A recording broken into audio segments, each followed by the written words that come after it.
ações condensadas contidas nele. Nestas se pode distinguir entre o que vivenciam agora e o que já vivenciaram, e do que se lembram. Este último conteúdo é como algo corporal, e elas o vivenciam tal qual o homem terrestre vivencia seu corpo. Para um grau de percepção superior ao que acabamos de caracterizar como necessário ao conhecimento da Lua e de Júpiter, tornam-se perceptíveis seres e coisas suprassensíveis apresentando formas mais desenvolvidas do que já existia durante o estado solar, mas que atualmente possui graus existenciais elevados, a ponto de passar desapercebidos a uma consciência avançada apenas até a percepção das formas lunares. Também a imagem desse mundo se divide novamente em duas, no caso de um aprofundamento interior. Uma delas conduz ao conhecimento do estado solar passado, e a outra representa uma forma futura da Terra, ou seja, aquela em que a Terra se terá transformado quando tiverem afluído para as formações daquele mundo os efeitos dos processos terrestres e jupiterianos. O que assim se observa a respeito desse mundo futuro pode, no sentido da ciência espiritual, ser designado como estado venusiano. De maneira similar, a uma consciência suprassensível ainda mais desenvolvida se apresenta um futuro estado evolutivo que se pode chamar de estado vulcânico, relacionado com o estado saturnino do mesmo modo como o estado venusiano com o solar e o jupiteriano com o lunar. Assim, ao se considerar o passado, o presente e o futuro da evolução terrestre pode-se falar das evoluções de Saturno, Sol, Lua, Terra, Júpiter, Vênus e Vulcão. Assim como essas abrangentes circunstâncias da evolução terrestre, também se apresentam à consciência observações relativas a um futuro mais próximo. A cada imagem do passado corresponde uma do futuro. No entanto, ao se falar dessas coisas deve-se insistir em algo que é necessário considerar tanto quanto possível. Ao querer conhecê-las, deve-se abandonar por completa a opinião de que a simples reflexão filosófica aplicada à realidade manifesta possa investigar algo. Jamais essas coisas podem ou devem ser investigadas mediante tal reflexão. Quem, tendo recebido da ciência espiritual comunicações sobre o estado lunar, acreditasse que com esse tipo de reflexão poderia prever o aspecto de Júpiter combinando as condições da Terra com as condições da Lua, estaria entregando-se a enormes ilusões. Essas condições só devem ser pesquisadas na medida em que a consciência suprassensível se eleva à observação. Apenas ao ser comunicada que o aspecto pesquisado pode ser compreendido, mesmo sem a consciência suprassensível. Frente às comunicações sobre o futuro, o pesquisador espiritual está em situação diferente daquela relativa ao passado. A princípio, o homem não pode absolutamente defrontar os acontecimentos futuros tão imparcialmente quanto lhe é possível em relação ao passado. O que ocorre no futuro mobiliza o sentir e o querer humanos, o passado é suportado de modo muito diferente. Quem observa a vida sabe que isso já vale para a vida cotidiana, mas até que grau considerável isso se intensifica, que formas isso assume diante dos fatos ocultos da vida, são aspectos dos quais só tem conhecimento quem sabe certas coisas dos mundos suprassensíveis. E com isso é dada a razão pela qual os conhecimentos sobre essas coisas estão sujeitos a limites bem determinados. Assim como a grande evolução cósmica pode ser apresentada na sequência de seus estados desde a época de Saturno até de Vulcão, isso também é possível para períodos menores de tempo, como por exemplo os da evolução terrestre. Desde o formidável cataclismo que marcou o fim da antiga civilização atlântica, sucederam-se na evolução da humanidade os estados que neste livro denominamos como civilizações indo-antiga, proto-persa, egipto-caldaica e greco-latina. O quinto período é este em que se encontra a humanidade, é o presente. Este período se iniciou gradualmente durante os séculos XII, XIII e XIV d.C., depois de ter sido preparado pelos séculos IV e ver sua plena evidência se manifestou do século XV em diante. O precedente período greco-latino teve seu início aproximadamente no século 8 a.C. No fim de seu primeiro terço teve lugar o evento crístico. A disposição anímica do homem, todas as faculdades humanas, transformaram-se ao passar do período egípcio-caldaico para o período greco-latino. No primeiro ainda não existia o que hoje se conhece como reflexão lógica, como concepção racional do mundo. O que o homem assimila agora como conhecimento, por meio do intelecto, ele recebia de uma forma apropriada para aquela época, diretamente, por uma intuição interna e, em certo sentido, suprassensível. O homem percebia as coisas e, ao percebê-las, despontava na alma o conceito, a imagem de que a alma necessitava. Quando a força cognitiva é dessa natureza, não apenas despontam imagens do mundo físico sensível, das profundezas da alma ascende também um certo conhecimento de fatos e entidades não sensoriais. Esse era o resíduo da antiga e nebulosa consciência suprassensível que outrora fora patrimônio comum de toda a humanidade.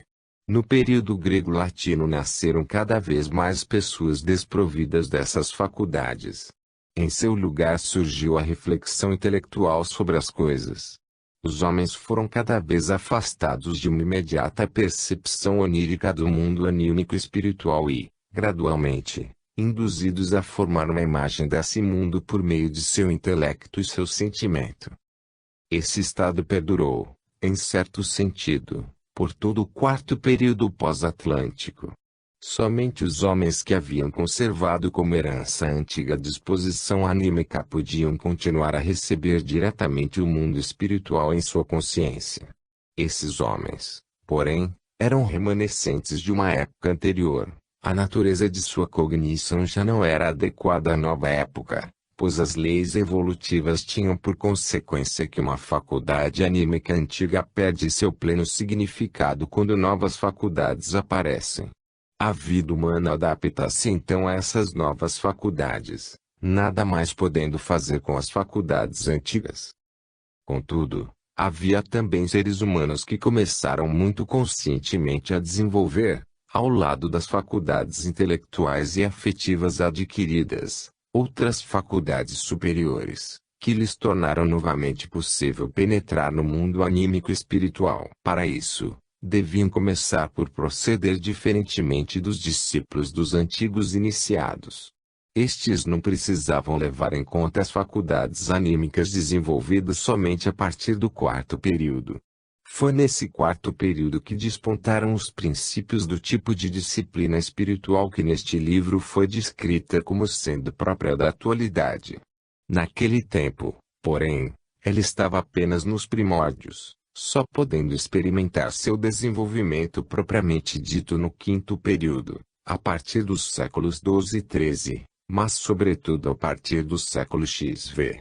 Pessoas que procuravam, desse modo, a elevação aos mundos suprassensíveis podiam, por imaginação, inspiração e intuição próprias, experimentar algo dos domínios superiores da existência. Os homens que permaneciam nas faculdades intelectuais e sentimentais só podiam inteirar-se do que a antiga clarividência sabia por intermédio da tradição, que se transmitia de geração em geração tanto sob forma verbal quanto escrita. Também da verdadeira essência do evento crístico a posteridade só pôde saber algo por meio dessa tradição, quando não se elevava aos mundos suprassensíveis. Sem dúvida havia também iniciados que ainda possuíam as faculdades naturais de percepção do mundo suprassensível e que, por sua evolução, elevavam-se a um mundo superior, embora desconsiderassem as novas faculdades intelectuais e afetivas. Por seu intermédio criou-se uma transição da antiga para a nova forma de iniciação. Tais personalidades existiram também nos períodos seguintes.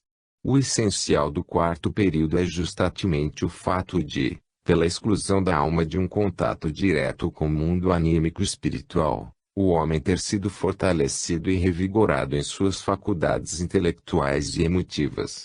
As almas que, nessa época, se encarnaram de modo a desenvolver em alto grau essas novas faculdades, levaram depois o fruto dessa evolução para suas encarnações no quinto período.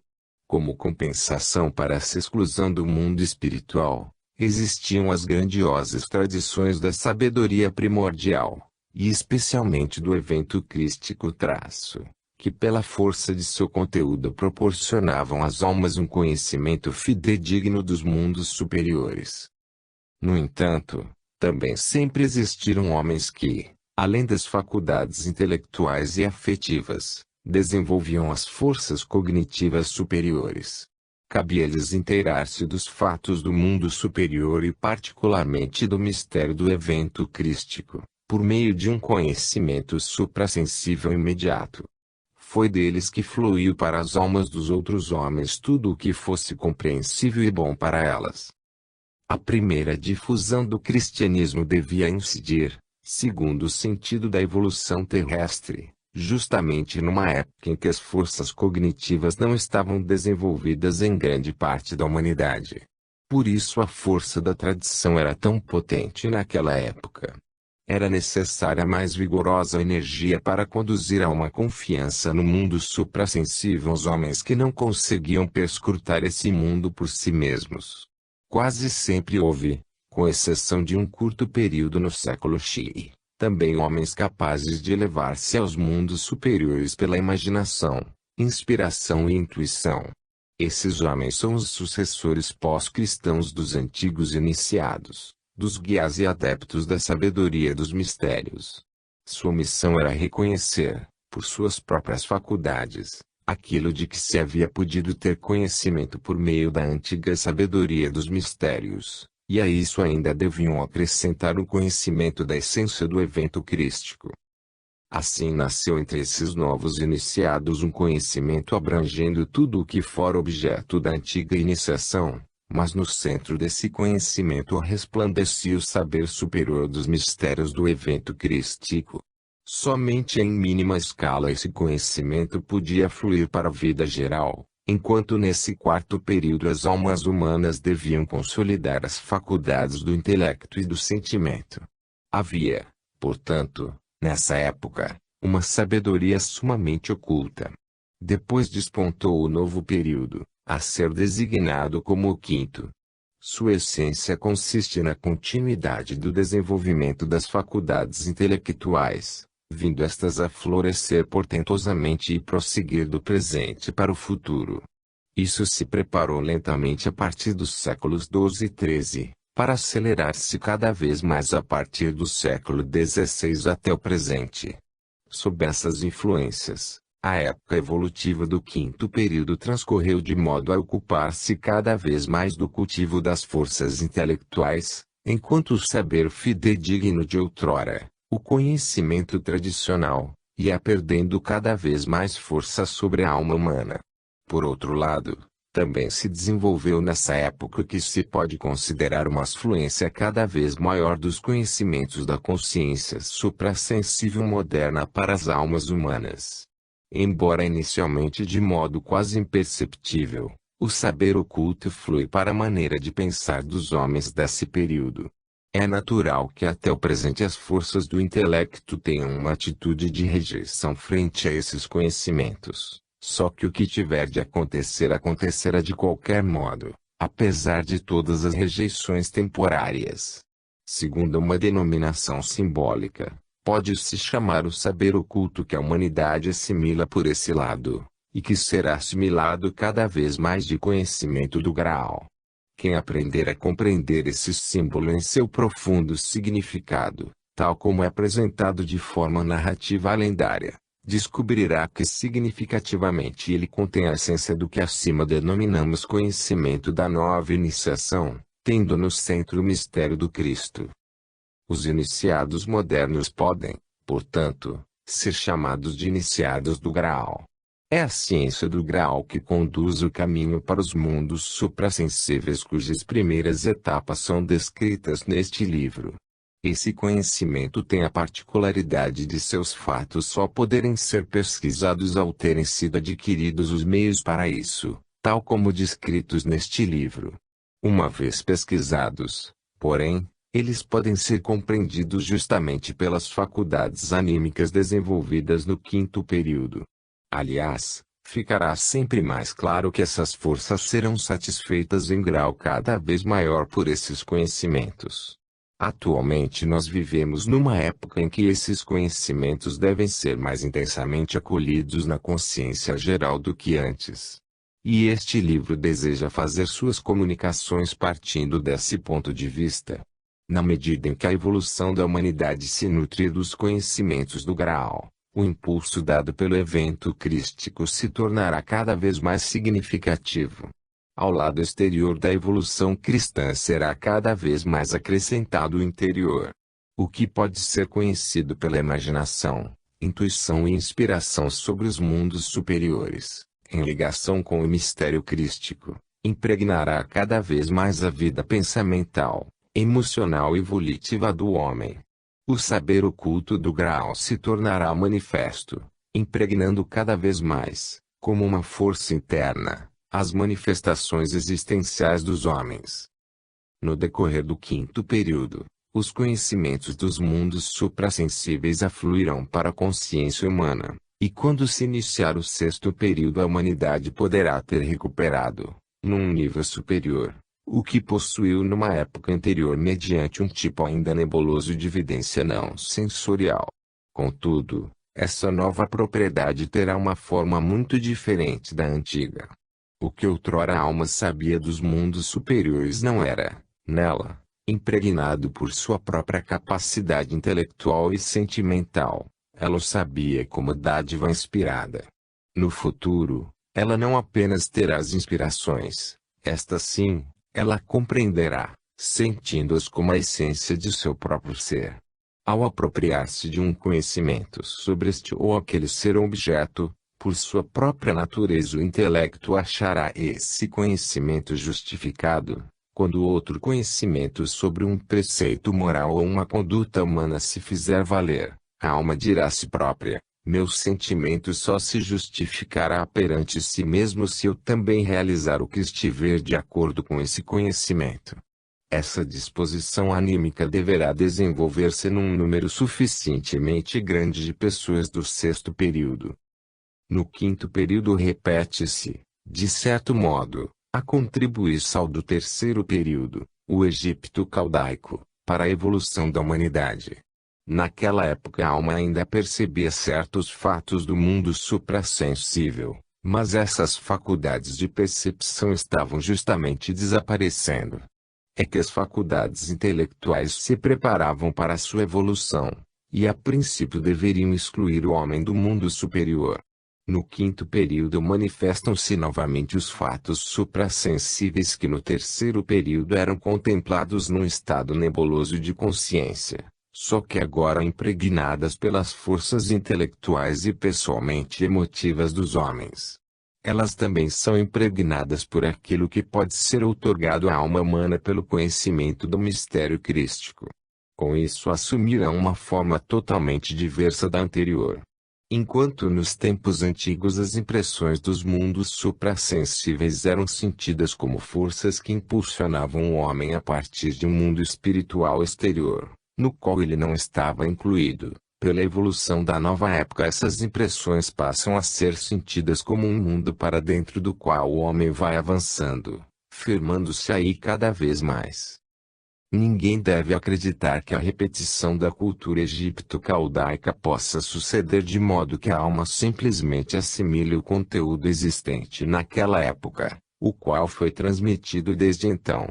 O impulso crístico bem compreendido atua de modo que a alma humana, após recebê-lo, sinta-se membro de um mundo espiritual, passando a conhecer e agir como tal, ao passo que anteriormente estava fora dele.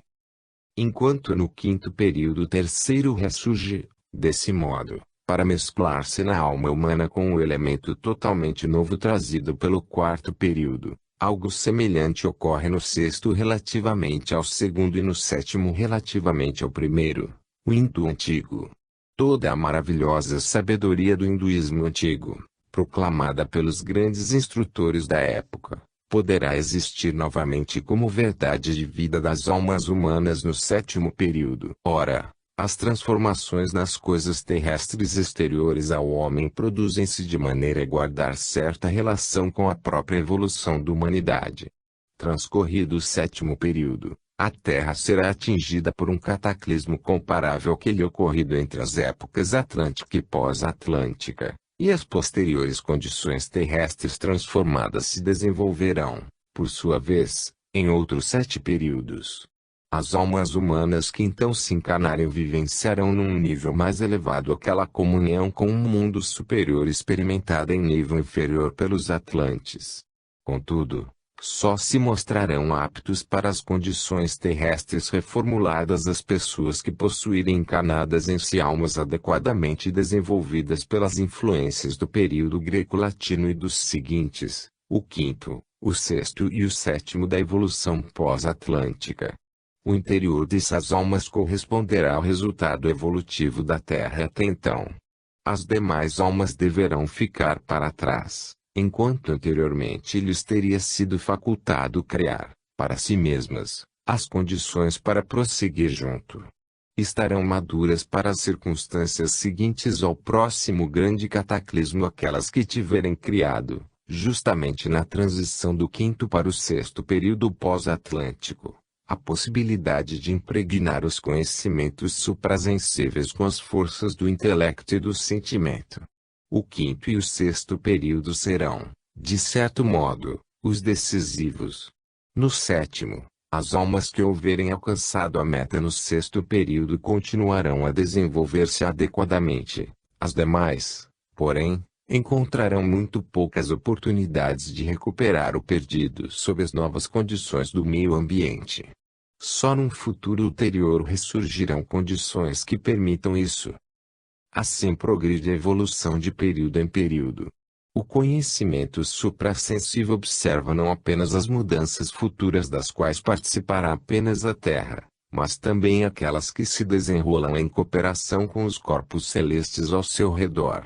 Chegará uma época em que a evolução da Terra e da humanidade terá progredido a ponto de poderem unir-se novamente à Terra as forças e entidades separadas desta durante a época lemúrica, a fim de possibilitar o progresso dos seres terrestres. Então a Lua se ligará de novo à Terra. Isso acontecerá porque um número suficiente de almas humanas possuirá a força interior necessária para tornar essas forças lunares frutíferas para a evolução subsequente. Será numa época em que, ao lado da evolução superior alcançada por um número adequado de almas humanas, ocorrerá uma outra que terá tomado a direção do mal. As almas retardatárias terão acumulado em seu karma tanto erro, fealdade e maldade que logo formarão uma aliança específica dos maus e extraviados, renhidamente hostil à comunidade dos seres humanos benignos. Graças à sua evolução, a humanidade benigna dominará a utilização das forças lunares, podendo também transformar a porção maligna de maneira a possibilitar-lhe acompanhar, como um reino terrestre especial, a evolução posterior. Graças a esse trabalho da humanidade benigna, após certo período evolutivo a Terra unida à Lua ficará apta a tornar-se novamente una com o Sol, e também com os demais planetas. E depois de um intervalo, que se apresentará como um estágio no mundo superior, a Terra passará ao estado de Júpiter. Nesse estado não existirá o que hoje se denomina reino mineral. As forças desse reino mineral se terão transformado em forças vegetais. O reino vegetal, cuja forma será completamente nova em relação à atual, aparece no estado jupiteriano como o mais inferior dos reinos. Acima dele acrescenta-se o reino animal, também transformado. Depois vem um reino humano apresentando-se como descendente da comunidade maligna surgida na Terra. E a seguir os descendentes da comunidade humana terrestre benigna, como um reino humano num estágio superior. Uma grande parte do trabalho deste último reino humano consiste em enobrecer de tal forma as almas caídas na humanidade perversa que estas ainda possam encontrar o acesso ao reino humano propriamente dito. O estado de Vênus será de natureza tal que também o reino vegetal terá desaparecido. O reino mais inferior será o reino animal, outra vez transformado, Acima destes se encontrarão 3 remos humanos com diversos graus de perfeição. Durante esse estado de Vênus, a Terra continuará unida ao Sol. Em contrapartida, durante o estado jupiteriano a evolução chegará a um momento em que o Sol tornará a separar-se de Júpiter e este receberá influência solar a partir de fora. Mais tarde ocorrerá novamente uma ligação entre o Sol e Júpiter, e a transformação evoluirá paulatinamente para o estado de Vênus. No decorrer deste se desprenderá de Vênus um corpo celeste especial contendo todos os seres hostis à evolução, qual uma lua incorrigível caminhando ao encontro de uma evolução com um caráter impossível de expressar, por ser extremamente diverso de tudo que o homem pode vivenciar na Terra. A humanidade evoluída, porém, continuará a progredir numa existência completamente espiritualizada até a evolução de Vulcão, cuja descrição exorbita dos limites deste livro. Vê-se, pois, que do conhecimento do grau resulta o mais alto ideal imaginável para a evolução humana, a espiritualização que o homem alcança por seu próprio trabalho. Ora, essa espiritualização aparece, em última instância, como resultado da harmonia que, no quinto e no sexto períodos da evolução atual, o homem estabelece entre as adquiridas forças do intelecto e do sentimento e os conhecimentos dos mundos suprassensíveis. O que ele elabora no interior da alma deverá tornar-se, por si, mundo exterior. O espírito do homem se eleva às grandiosas impressões de seu mundo exterior, primeiramente pressentindo e depois conhecendo entidades espirituais por detrás dessas impressões. O coração do homem sente a infinita sublimidade desse plano espiritual. Mas o homem também pode reconhecer que as vivências do intelecto, do sentimento e do caráter em seu interior são germes de um mundo espiritual vindouro. Quem supõe que a liberdade humana é incompatível com o prévio conhecimento e determinação da futura configuração das coisas, deveria ponderar o seguinte: a livre atuação do homem no futuro depende tão pouco do modo como as referidas coisas serão predeterminadas quanto essa liberdade depende de sua decisão de morar, dentro de um ano, numa casa cuja planta ele elabora agora. Ele será livre, na medida em que possa sê-lo de acordo com a sua natureza interior, justamente na casa que construiu para si, e será livre em Júpiter e Vênus na medida de sua liberdade interior, justamente dentro das condições que lá surgirão. A liberdade não dependerá do que foi predeterminado por circunstâncias anteriores, e sim do que a alma tiver feito de si mesma. No estado terrestre está contido o que se desenvolveu dos anteriores estados saturnino, solar e lunar. O homem terrestre encontra a sabedoria nos processos que se desenvolvem ao seu redor. Essa sabedoria está aí inerente como resultado do que aconteceu antes. A Terra é a descendente da antiga Lua, a qual, com tudo o que lhe pertencia, formou um cosmo da sabedoria. A Terra é agora o início de uma evolução pela qual se adiciona uma nova força a essa sabedoria. Ela leva o homem a sentir-se membro independente de um mundo espiritual. Isto decorre do fato de seu ter sido modelado pelos espíritos da forma, no âmbito da época terrestre, do mesmo modo como seu corpo físico foi pelos espíritos da vontade, em Saturno, seu corpo etérico pelos espíritos da sabedoria, no Sol, e seu corpo astral pelos espíritos do movimento, na Lua. É da colaboração entre os espíritos da vontade, da sabedoria e do movimento que surge o elemento manifesto como sabedoria. Na sabedoria os seres e os processos terrestres podem sintonizar com os demais seres de seu mundo graças ao trabalho dessas 3 classes de espíritos. Por intermédio dos espíritos da forma, o homem recebe seu autônomo.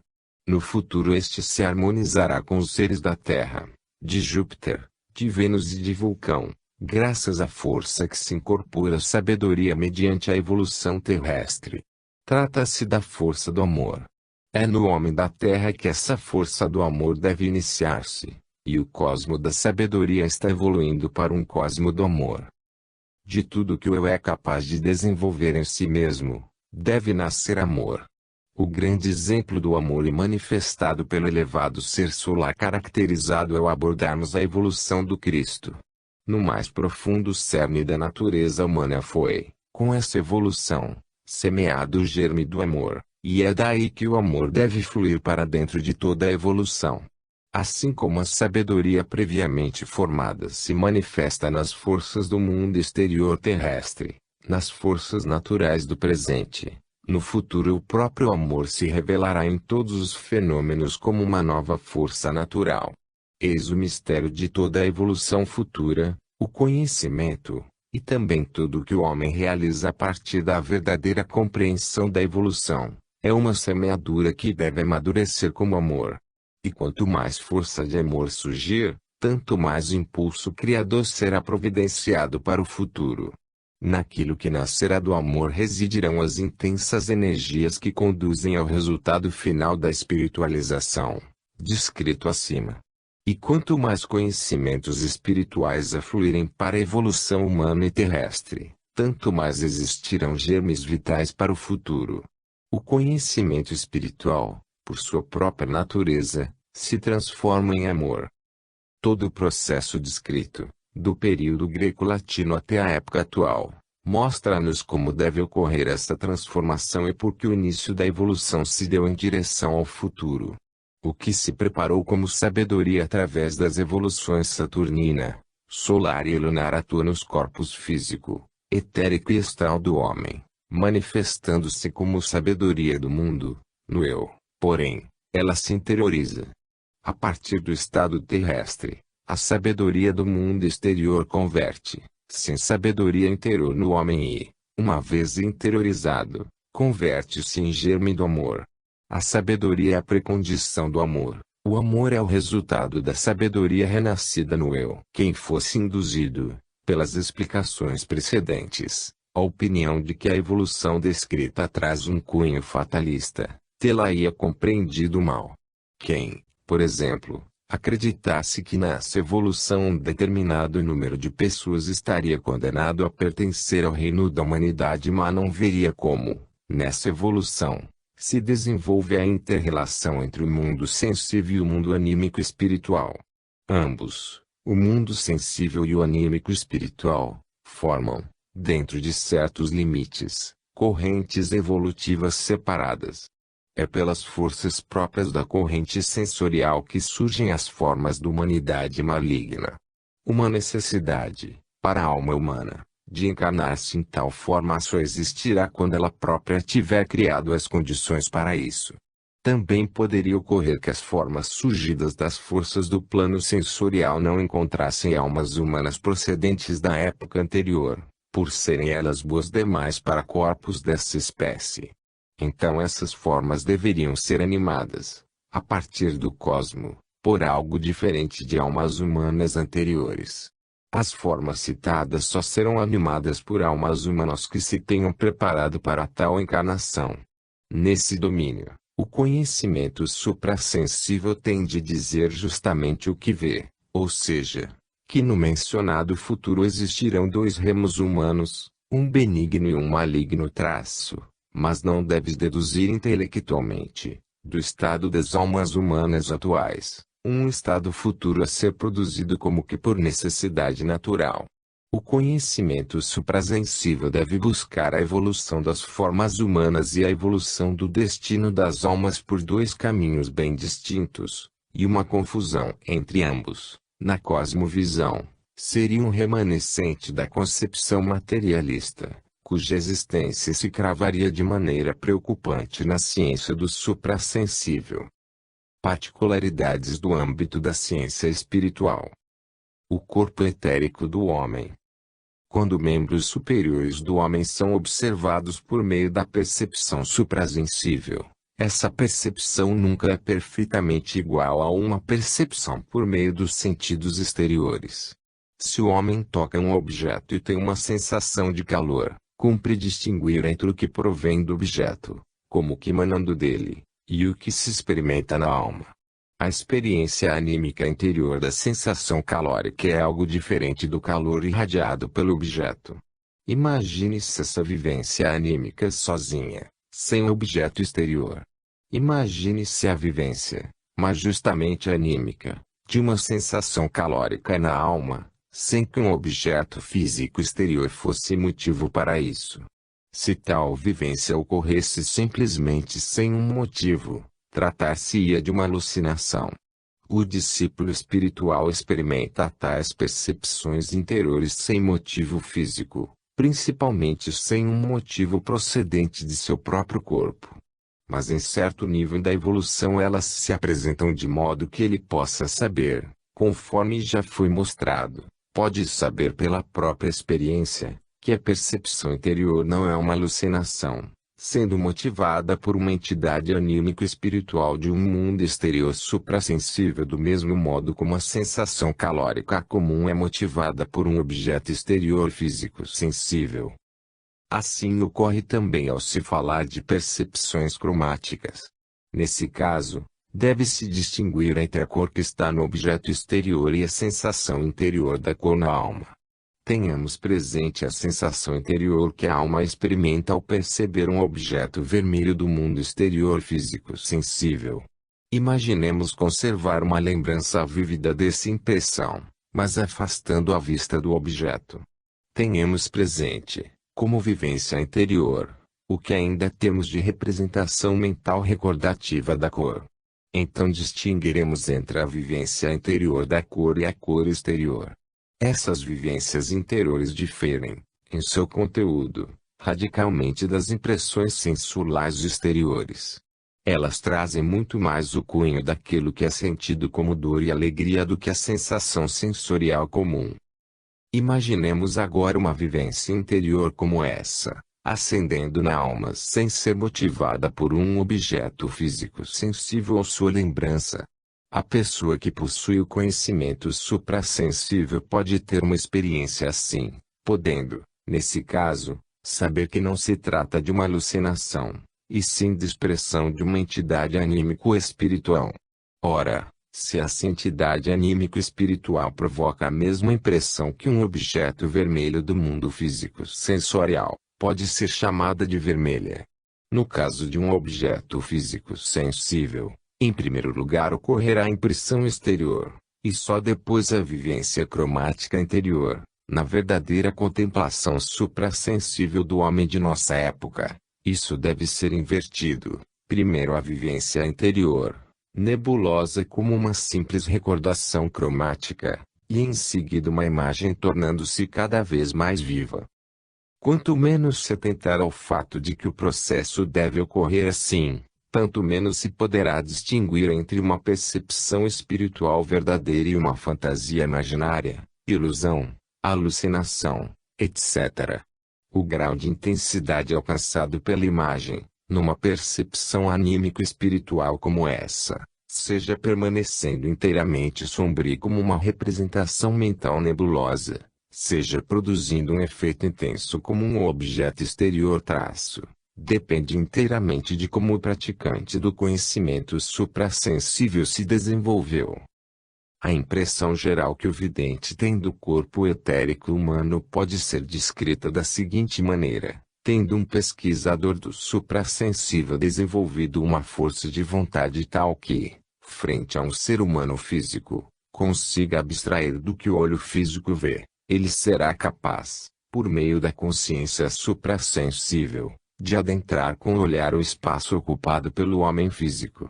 Evidentemente isso implica numa grande intensificação da vontade, não só para abstrair do que se pensa como também de um objeto postado à frente, de modo que a impressão física seja totalmente dissolvida. Porém essa intensificação é possível, vindo a ocorrer por meio dos exercícios para o conhecimento suprassensível. Quem pratica o conhecimento desse modo pode ter, logo de início, a impressão geral do corpo etérico. Em sua alma desponta a mesma sensação interior que ele tem ao ver uma cor como a da flor do pessegueiro, e essa sensação se torna vívida a ponto de ele poder afirmar: o corpo etérico tem a cor da flor do pessegueiro. Então ele percebe também cada um dos órgãos e correntes do corpo etérico.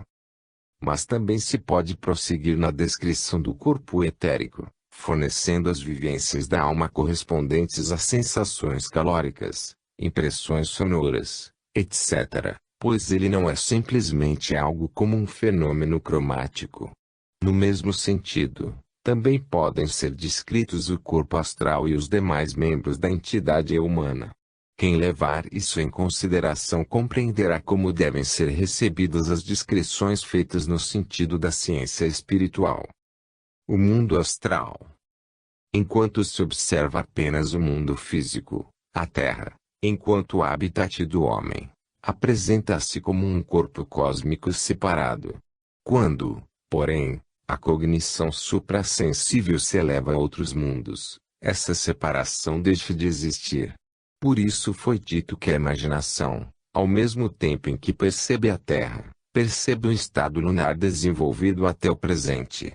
O mundo onde se penetra dessa maneira é de natureza tal que a ele não pertence apenas o elemento suprassensível da Terra. Aí também estão incluídos outros corpos cósmicos, que fisicamente estão separados do nosso planeta. O conhecedor dos mundos suprassensíveis observa então não apenas o suprassensível da Terra, mas a princípio também o suprassensível de outros corpos cósmicos. O fato de se tratar inicialmente de uma observação do aspecto suprassensível de outros corpos cósmicos deveria ser atentado por quem se sentisse compelido a perguntar por que, então, os clarividentes não comunicam como é o aspecto de Marte, etc. Quem formula essa questão tem em vista, nesse caso, as circunstâncias físicos sensíveis. Por isso também se falou, na presente exposição, sobre certas relações entre a evolução terrestre e evoluções simultâneas de Saturno, Júpiter, Marte, etc. Quando o corpo astral do homem é retirado pelo sono, fica pertencendo não apenas às condições terrenas, mas a mundos dos quais participam outros domínios cósmicos, mundos siderais. Aliás, também no estado de vigília esses mundos atuam no corpo astral do homem. Por isso o nome corpo astral pode parecer justificado. Da vida do homem após a morte. Nas explicações deste livro, falou-se do tempo durante o qual, após a morte do homem, o corpo astral ainda permanece unido ao corpo etérico. Durante esse tempo ainda existe uma lembrança, que pouco a pouco se empalidece, de toda a recente vida passada. Esse espaço de tempo difere de pessoa para pessoa e depende da intensidade da força com que o corpo astral retém consigo o corpo etérico, do poder que o primeiro exerce sobre o segundo. O conhecimento suprassensível pode ter uma impressão desse poder ao observar uma pessoa que, segundo sua disposição anímico-corporal, deveria estar adormecida mas se mantém desperta graças à energia interior. Então fica evidente que as pessoas se mantêm despertas, sem sucumbir ao sono, durante períodos diferentes de uma para outra. Aproximadamente o mesmo tempo em que uma pessoa é capaz de manter-se desperta em caso de extrema necessidade é o que dura, após a morte, a recordação da vida passada recente, ou seja, a união com o corpo etérico. Quando o corpo etérico se separa do homem depois da morte, vide sono e morte, ainda resta dele, para toda a evolução futura do homem, algo que podemos designar como um extrato ou essência do mesmo. Esse extrato contém os frutos da vida passada, sendo portador de tudo o que, durante a evolução espiritual do homem entre a morte e um novo nascimento, desabrocha como um germe para a vida seguinte. A duração do tempo entre a morte e um novo nascimento é determinada pelo fato de, via de regra, o eu-su retornar ao mundo físico sensível quando, no entretempo, este se transformou para que algo novo possa ser vivenciado por esse eu. Enquanto este se encontra nos domínios espirituais, o habitat terrestre se altera. Por um lado, essa alteração se relaciona com as grandes mudanças no universo, com mudanças na posição da Terra em relação ao Sol, etc. Trata-se, porém, de mudanças nas quais ocorrem certas repetições em conexão com novas circunstâncias.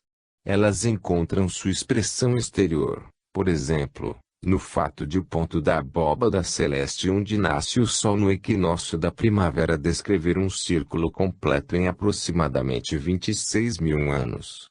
Essa posição primaveril move-se, portanto, no decorrer desse tempo, de uma para outra região celeste. No decurso da 12ª parte desse período, isto é, em cerca de 2100 anos, as condições terrestres transformaram-se o suficiente para que a alma humana, depois de uma encarnação anterior, possa vivenciar algo novo na Terra. Como, no entanto, as vivências do ser humano são diferentes conforme se trate de uma encarnação masculina ou feminina, via de regra acontecem duas encarnações dentro do período caracterizado, uma como homem, outra como mulher. Contudo, essas coisas também dependem das forças que a pessoa leva consigo da existência terrena ao atravessar a morte. Portanto, todas essas indicações dadas aqui só devem ser consideradas válidas quanto ao essencial, modificando-se dos mais diversos modos nos pormenores. Só num aspecto a extensão de tempo que o eu permanece no mundo espiritual, no período entre a morte e um novo nascimento, depende das mencionadas condições no universo. Sobre outro aspecto, esse tempo depende dos estados evolutivos percorridos pelo homem nesse intervalo.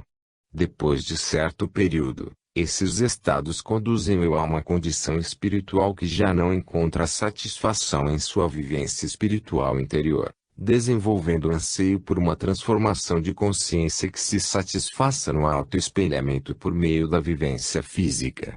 Da conjugação dessa sede interior por encarnação e a possibilidade, oferecida no cosmo, de encontrar a corporalidade adequada, é que sucede a entrada do homem na existência terrena.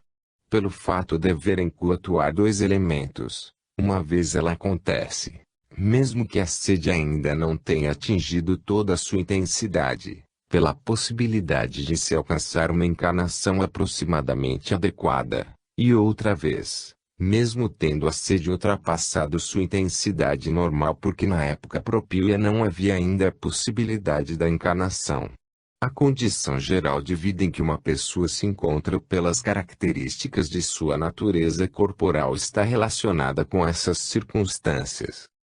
O curso da vida humana. A vida do homem, tal como se manifesta na sucessão dos estados entre o nascimento e a morte, só pode ser totalmente compreendida quando se considera não apenas o corpo físico sensível, mas também as transformações que se realizam nos membros suprassensíveis da natureza humana. Essas transformações podem ser consideradas da seguinte maneira. O nascimento físico representa uma separação entre o ser humano e o envoltório físico materno. As forças que o embrião humano tinha em comum com o corpo materno antes do nascimento ainda estão presentes nele, após o nascimento, apenas como forças autônomas.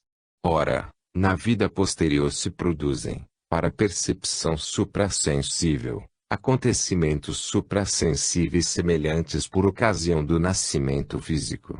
Na verdade, aproximadamente até a segunda dentição, aos 6 ou 7 anos, o corpo etérico do homem está recoberto por um envoltório etérico, que é despojado nesse momento da vida. Ocorre então o nascimento do corpo etérico. Porém o homem continua recoberto por um envoltório astral, que é despojado na época dos 12 aos 16 anos, na época da puberdade. Então ocorre o nascimento do corpo astral. Mais tarde ainda nasce o eu propriamente dito. Os pontos de vista frutíferos para a educação, resultantes desses fatos suprassensíveis, estão expostos em meu pequeno texto A Educação da Criança segundo a Ciência Espiritual. Nele se encontram mais explicações sobre o que aqui só cabe ser referido. Depois do nascimento do eu, o homem vive de modo a integrar-se nas circunstâncias do mundo e da vida, atuando nelas de acordo com os membros ativados pelo eu. A alma da sensação, a alma do intelecto e a alma da consciência. Chega então uma época em que o corpo etérico evolui novamente, perfazendo o processo formativo contrário àquele de seu desabrochar a partir dos 7 anos. Enquanto anteriormente o corpo astral se desenvolveu fazendo primeiramente desabrochar algo que existia nele como germe por ocasião do nascimento, e depois do nascimento do eu se enriqueceu pelas experiências do mundo exterior. A partir de certo momento ele começa a alimentar-se espiritualmente do próprio corpo etérico, passa a consumir seu corpo etérico. E, no decorrer posterior da vida, o corpo etérico também começa a nutrir-se do corpo físico. É com esse fato que se relaciona a decadência do corpo físico na velhice. Assim, o curso da vida humana divide-se em três partes: uma época em que desabrocham o corpo físico e o corpo etérico, uma outra em que vem a desenvolver-se o corpo astral e, por fim, aquela em que o corpo etérico e o corpo físico regridem novamente. Ora, o corpo astral participa de todos os processos entre o nascimento e a morte, mas pelo fato de na verdade vir a nascer espiritualmente apenas dos 12 aos 16 anos, e na última época da vida dever nutrir-se das forças dos corpos etérico e físico, aquilo de que ele é capaz por suas próprias forças é desenvolvido mais lentamente do que se ele não estivesse num corpo físico e etérico. Depois da morte, uma vez desintegrados os corpos físico e etérico, o desenvolvimento entra no período de purificação, vide sono e morte, que deve durar um terço da vida entre o nascimento e a morte. As regiões superiores do mundo espiritual. Por meio da imaginação, da inspiração e da intuição, o conhecimento suprassensível eleva-se progressivamente às regiões do mundo espiritual onde lhes são acessíveis os seres que participam da evolução do mundo e da humanidade. Com isso lhe é possibilitado acompanhar a evolução do homem entre a morte e um novo nascimento de maneira compreensível.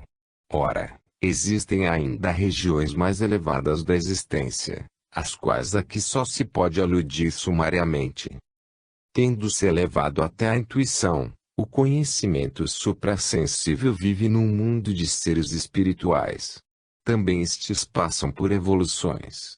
O que é concernente à humanidade atual estende-se, de certo modo, até o mundo da intuição. Certamente o homem também recebe influências de mundos ainda mais elevados, no decorrer de sua evolução entre a morte e um novo nascimento. Porém não recebe essa influência diretamente, os seres do mundo espiritual as conduzem até ele. Se esses seres forem considerados, é assim que surge tudo o que ocorre ao homem. No entanto, as características próprias desses seres, aquilo de que eles necessitam para si próprios a fim de conduzir a evolução humana, tudo isso só pode ser observado por meio de um conhecimento que ultrapassa a intuição. Daí a referência a mundos a serem imaginados de maneira tal que as questões espirituais mais elevadas aqui na Terra pertencem, lá, às mais inferiores. Decisões da razão, por exemplo, pertencem ao nível mais elevado no domínio terrestre, e as forças do reino mineral ao nível mais baixo. Nas regiões superiores, as decisões da razão ocupam mais ou menos o mesmo nível que os efeitos minerais na Terra. Acima do domínio da intuição situa-se a região em que o plano cósmico é elaborado a partir de causas espirituais. Os membros da entidade humana. Ao ser dito que o eu trabalha nos membros da entidade humana, nos corpos físico, etérico e astral, transformando-os, em ordem inversa, em personalidade espiritual, espírito vital e homem-espírito. Isso se refere ao trabalho do eu na entidade humana por meio das faculdades mais elevadas, cujo desenvolvimento só se iniciou no decurso dos estados terrestres. Contudo, essa transformação foi precedida por outra, num nível inferior, a qual deu origem às almas da sensação, do intelecto e da consciência, pois enquanto no decorrer da evolução do homem se forma a alma da sensação, ocorrendo transformações no corpo astral, a formação da alma do intelecto se expressa em modificações do corpo etérico e a da alma da consciência em modificações do corpo físico. Ao discorrermos sobre a evolução terrestre, neste livro, demos os detalhes a respeito. Portanto, em certo sentido pode-se dizer que já a alma da sensação se baseia num corpo astral transformado, a alma do intelecto, num corpo etérico transformado, a alma da consciência, num corpo físico transformado. Mas também se pode dizer que esses três membros anímicos são partes do corpo astral, pois a alma da consciência, por exemplo, só é possível por ser uma entidade astral num corpo físico adequado. Ela vive uma vida astral num corpo físico adaptado para servir-lhe de moradia. O estado onírico. O estado onírico foi, em certo sentido, caracterizado no capítulo Sono e Morte. Ele deve ser concebido, por um lado, como um remanescente da antiga consciência imagética, própria do homem durante a evolução lunar e ainda durante grande parte da evolução terrestre. De fato, a evolução caminha de um modo que estados anteriores interferem nos posteriores. Assim, nos sonhos do homem atual vem à tona, como um resíduo, o que antes era um estado normal. Ao mesmo tempo, por outro lado, esse estado difere da antiga consciência imagética, pois desde o desenvolvimento este também interfere nos processos do corpo astral que se desenvolvem no sono durante o sonho. Assim, no sonho se manifesta uma consciência imagética modificada pela presença do eu. No entanto, como eu não exerce conscientemente sua atividade sobre o corpo astral, durante os sonhos nada do que pertence ao âmbito da vida onírica pode ser incluído no que, em verdade, pode conduzir a um conhecimento dos mundos suprassensíveis no sentido da ciência espiritual. O mesmo vale para o que se designa muitas vezes como visão, pressentimento ou segunda visão, deuteroscopia. Esses fenômenos são produzidos pelo fato de o eu se excluir, surgindo assim resíduos de antigos estados de consciência. Na ciência espiritual eles não têm qualquer utilidade imediata, e o que é observado desse modo não pode ser considerado, no verdadeiro sentido, resultado dela. Da aquisição de conhecimentos suprassensíveis. O caminho para a aquisição de conhecimentos dos mundos suprassensíveis, detalhadamente descrito neste livro, pode denominar-se também caminho cognitivo direto. A seu lado existe outro, que se pode designar como caminho do sentimento. Contudo, seria totalmente incorreto acreditar que o primeiro nada tivesse a ver com o cultivo do sentimento. Ele conduz, muito mais, ao máximo aprofundamento da vida afetiva. Contudo, o caminho do sentimento dirige-se diretamente aos sentimentos simples, procurando ascender aos conhecimentos a partir dele. Consiste no fato de um sentimento, quando a alma se entrega a ele durante certo tempo, transformar-se num conhecimento, numa visão imaginativa. Quando, por exemplo, durante semanas, meses ou períodos ainda maiores a alma se preenche totalmente com o sentimento de humildade, o conteúdo do sentimento se transforma numa visão. Ora, percorrendo gradualmente tais sentimentos, pode-se encontrar um caminho para as regiões suprassensíveis.